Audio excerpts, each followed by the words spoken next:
Good afternoon. I am Madeline Kennedy. I'm very pleased to be here at the SAGE Interdisciplinary ALS Conference once again. I am honored that SAGE has included me in this presentation for the 5th year in a row. I am also proud that I have achieved 6 years with ALS. As I expect most of you know, 90% of people with ALS die before they reach the 5-year mark.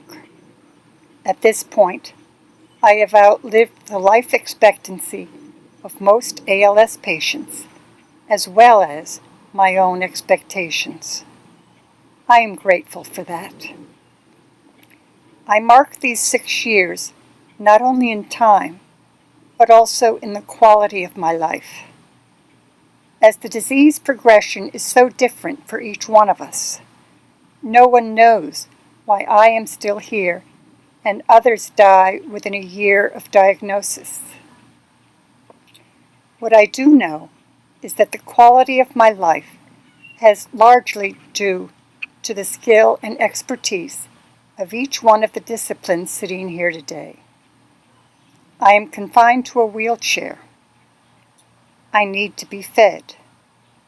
I use a non-invasive ventilator all night and intermittently during the day. Although I am completely dependent on my husband for my daily care, I have accomplished much, and I still enjoy my life.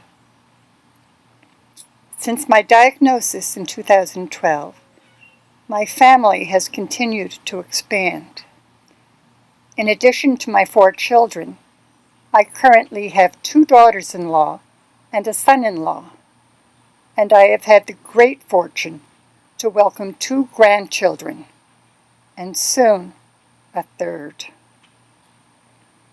In 2015, Russell Sage conferred upon me an honorary doctorate in public service. I never dreamed my professional career would include such an honor. Thanks to the dedication and creativity of multidisciplinary teams, I have been able to remain very active in the community.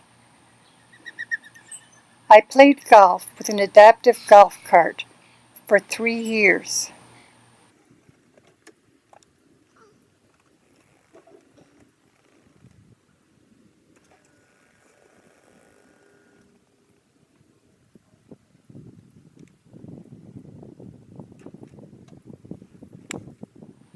And I went swimming with the help of devoted friends for 5 years.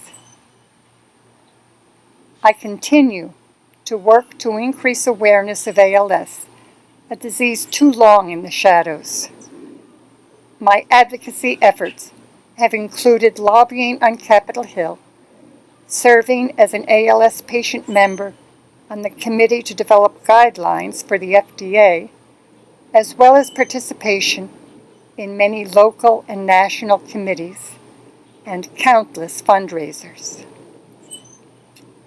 Though I am blessed to be alive, it is most difficult to see so many little things no longer possible.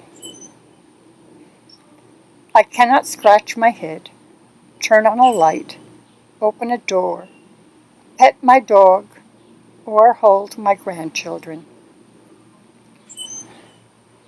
I take a multitude of medications and supplements, many of them off-label.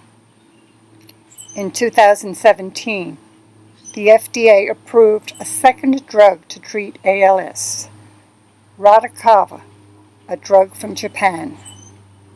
This is only the second drug to be approved for ALS in 20 years.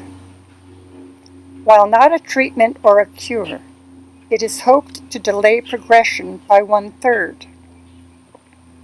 It is cumbersome for patients in that it requires frequent and ongoing infusions, but it does offer a shred of hope. We hope that it will not be 20 years again before the next drug approval. Since the Ice Bucket Challenge, Interest in research and development for potential treatments for ALS has increased dramatically. As ALS was first identified in 1867, we are grateful that this attention, after 150 years, may lead to conquering this disease. I encourage you to visit my website, which chronicles the progression of my ALS journey.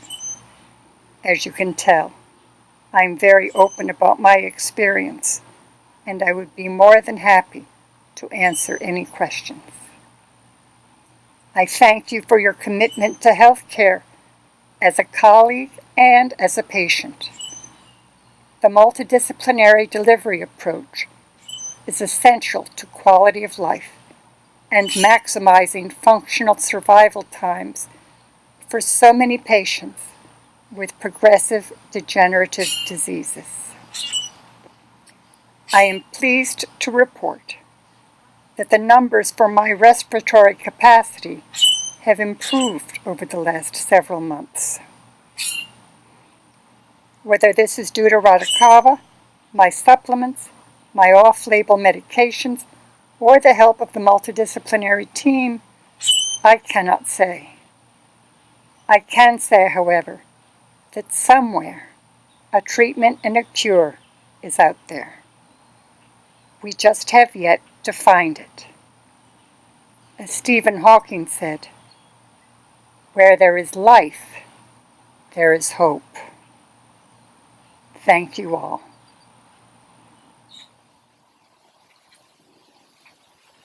I have a short addendum. It is now 2019, and I have had ALS for 7 years. I am one of the few people who actually looks forward to getting another year older. I am happy to report that since my last presentation at this conference, my physical condition has changed minimally. Since October 2014, I have been a participant in a national research study through the ALS Therapy Development Institute. This study measures and tracks functional ability, mobility, and speech. As a participant, I report a self-assessment of ALS functional rating scale on a monthly basis. Generally, ALS FRS scores drop about 1 point per month in ALS patients. I acknowledge that my reports are subjective, but my score has remained stable for the past year and 9 months. My forced vital capacity has also remained stable at 42%, as measured by my respiratory therapist. Since I last spoke to you, I have added a new trial drug through expanded access, as well as new supplements. Many of the treatments, interventions, and home adaptations have been made possible through advances in technology and information technology. The equipment supports my health and independence and activities of daily living, such as my sit-to-stand lift, the Trilogy, my non-invasive ventilator that supports my breathing, my power wheelchair, which keeps me mobile, Alexa, who turns on the lights and tells me the weather forecast, and a Ring doorbell, so I can see who is at the door. I also have my not-so-high-tech assistant, Izzy, who opens the door for visitors. Izzy, open the door. All the way. Good girl. Come on up. Yeah. What a good girl. I still do not know to what to credit my longevity and stability. The medication, supplements, my great care, or my sense of purpose. I just know that I have only one chance at this, and I try everything available to me. My hands and my neck have gotten weaker. Chewing and swallowing have become work. Although I still take all of my food by mouth, it has lost its pleasure. I am especially grateful that I have not lost my voice, which tragically impacts so many people with ALS.